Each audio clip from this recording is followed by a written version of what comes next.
Social മീഡിയകളിൽ കാന്തപുരം ഉസ്താദ് നിറഞ്ഞു നിൽക്കുമ്പോൾ എനിക്ക് ഓർമ്മ വന്നൊരു കഥയുണ്ട്. ഉമർ റളിയല്ലാഹു അൻഹു ഖലീഫയായിരിക്കുന്ന കാലത്ത് 3 പേർ തങ്ങളുടെ പിതാവിനെ വധിച്ചൊരു യുവാവിനെ ഖലീഫയ്ക്ക് മുന്നിൽ കൊണ്ടുവരുന്നുണ്ട്. അബദ്ധത്തിൽ സംഭവിച്ചു പോയ തെറ്റാണെങ്കിലും കൊലപാതകത്തിന് വധശിക്ഷയാണ് നിയമം. കൊല്ലപ്പെട്ടവരുടെ കുടുംബം മാപ്പ് നൽകിയാൽ പ്രതിക്ക് രക്ഷപ്പെടാം. പക്ഷെ പിതാവിനെ കൊന്ന പ്രതിക്ക് മാപ്പ് നൽകാൻ അവർ തയ്യാറായില്ല. വധശിക്ഷയ്ക്ക് ഒരുങ്ങിയിരിക്കുന്ന പ്രതിയോട് ഖലീഫ ഉമർ തങ്ങൾ അവസാനമായി എന്തെങ്കിലും ആഗ്രഹമുണ്ടോ എന്ന് ചോദിക്കുമ്പോൾ വീട്ടിൽ പോയി കുടുംബത്തെ അറിയിക്കാനുള്ള 3 ദിവസത്തെ സമയം വേണമെന്ന് അറിയിച്ചു.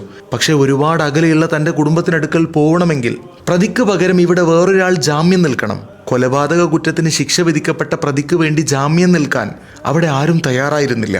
ജനങ്ങൾക്കിടയിലേക്ക് ദയനീയമായി നോക്കിക്കൊണ്ടിരിക്കെ പ്രായമായ ഒരാൾ എണീറ്റ് നിന്ന് ഞാൻ ജാമ്യം നിൽക്കാം എന്ന് പറയാണ്. ഉമർ റളിയല്ലാഹുവിനും ജനങ്ങളും ആ ശബ്ദം കേട്ട് ഞെട്ടി. സ്വഹാബാക്കളിൽ പ്രായമേറിയ ഒരാൾ, ഓ അബൂദർ, നിങ്ങൾ ജാമ്യം നിൽക്കുകയോ? പ്രതി മടങ്ങി വന്നില്ലെങ്കിൽ അങ്ങ് ശിക്ഷ അനുഭവിക്കേണ്ടി വരും. അതെ, അതറിഞ്ഞുകൊണ്ടാണ് ഞാൻ സമ്മതിച്ചതെന്ന് അബൂദർ തങ്ങൾ പറഞ്ഞു. പ്രതി നാട്ടിലേക്ക് പോയി. 3 ദിവസങ്ങൾ കഴിഞ്ഞു. നിശ്ചയിക്കപ്പെട്ട സമയം എത്തിയിട്ടും പ്രതിയെ കാണാനില്ല. പ്രതിയില്ലേൽ ജാമ്യക്കാരൻ അനുഭവിക്കണം. അബൂദർ റളിയല്ലാഹുവിനെ തൂക്കിലേറ്റുക മാത്രമാണ് വഴി. അബൂദർ തങ്ങൾ കഴുമരത്തിലേക്ക് നടന്നു നീങ്ങുമ്പോൾ ചുറ്റും ജനങ്ങൾ നിശബ്ദമായി തേങ്ങാൻ തുടങ്ങി. അള്ളാഹുവിൻ്റെ റസൂലിൻ്റെ അരുമ ശിഷ്യൻ, അന്ന് ജീവിച്ചിരിക്കുന്ന സ്വഹാബാക്കളിൽ ഏറ്റവും പ്രായം ചെന്നവരിൽപ്പെട്ട അബൂദർ തങ്ങൾ കഴുമരത്തിൽ മരണം കാത്തിരിക്കുന്നു. പെട്ടെന്ന് ദൂരെ ഒരാൾ ഓടി വരുന്നു. കിതച്ചുകൊണ്ടയാൾ കഴുമരത്തിനടുത്തെത്തി.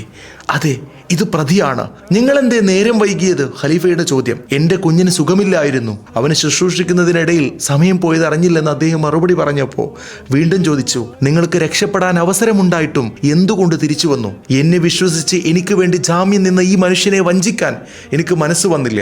ഖലീഫ അബൂദറിന് നേരെ ചോദിച്ചു, ഇങ്ങനെ ഒരു അപരിചിതനായ ആൾക്ക് ജാമ്യം നിൽക്കുമ്പോൾ അയാൾ മടങ്ങി വരുമോ എന്ന് എന്താണ് നിങ്ങൾക്കുറപ്പ്?